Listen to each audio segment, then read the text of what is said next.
ঘুরে গেছে পাশার দান, বদলে গেছে সব সমীকরণ। স্পেন বিশ্বকাপ শিরোপা জেতার পরই ব্যালন ডিওরের তালিকায় এসেছে বড় পরিবর্তন। সামনে এসেছে চমকে দেওয়ার মতো বেশ কিছু নাম, এমনকি লিওনেল মেসি জেতার সম্ভাবনায়ও এসেছে আমূল পরিবর্তন। ব্যালন ডিওরের সবশেষ র্যাঙ্কিং অনুযায়ী তবে কে আছেন এগিয়ে, কার হাতেই বা উঠবে সোনালি এই ট্রফি, সেটাই জানবো রিপোর্টে।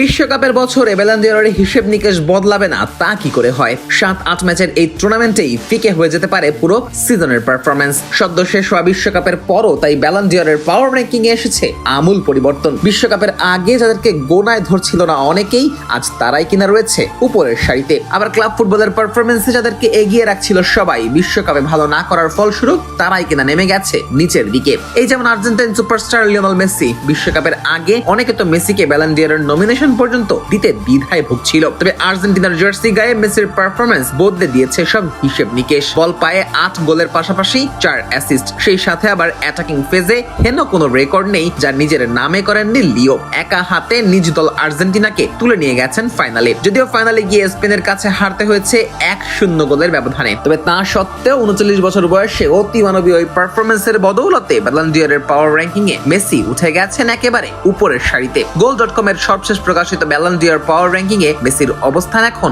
3 নম্বরে। বিশ্বকাপের পারফরম্যান্স যেমন মেসিকে নিয়ে এসেছে সেরা 3-এর কাতারে, তেমনি বিশ্ব চ্যাম্পিয়ন হবার সুবাদে লামিনে ইয়ামালও এগিয়েছেন কয়েক ধাপ। বার্সার হয়ে লা লিগার পাশাপাশি সুপার কোপা জেতা স্প্যানিশ এই উইঙ্গার নিজের প্রথম আসরেই জিতে নিয়েছেন বিশ্বকাপ শিরোপা। আর এই সাফল্যের বিচারে লামিন ব্যালন ডিওরের রেসেও টিকে আছেন বেশ দারুণভাবে। goal.com এর হিসেব বলছে মাত্র 19 বছর বয়সেই ব্যালন ডিওর জিতে ইতিহাস গড়ার একেবারে দ্বার প্রান্তে দাঁড়িয়ে আছেন ইয়ামাল। তাই তো পাওয়ার র্যাঙ্কিং এ তার অবস্থান রাখা হয়েছে 2 নম্বরে।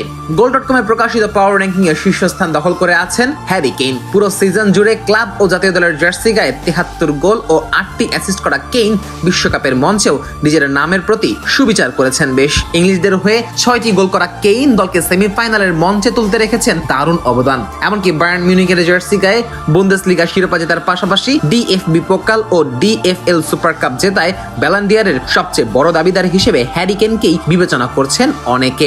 আর শেষ পর্যন্ত এটাই যদি হয় তাহলে 2001 সালে মাইকেল ওয়েনের পর প্রথমবারের মতো কোনো ইংলিশ ফুটবলারের হাতে উঠবে ব্যালন ডিওরের সোনালী ট্রফি। এদিকে ব্যক্তিগত সাফল্য বিবেচনায় আনলে সবাইকে ছাপিয়ে প্রথমবারের মতো ব্যালন ডিওর জিততে পারেন কিলিয়ান এমবাপ্পেও।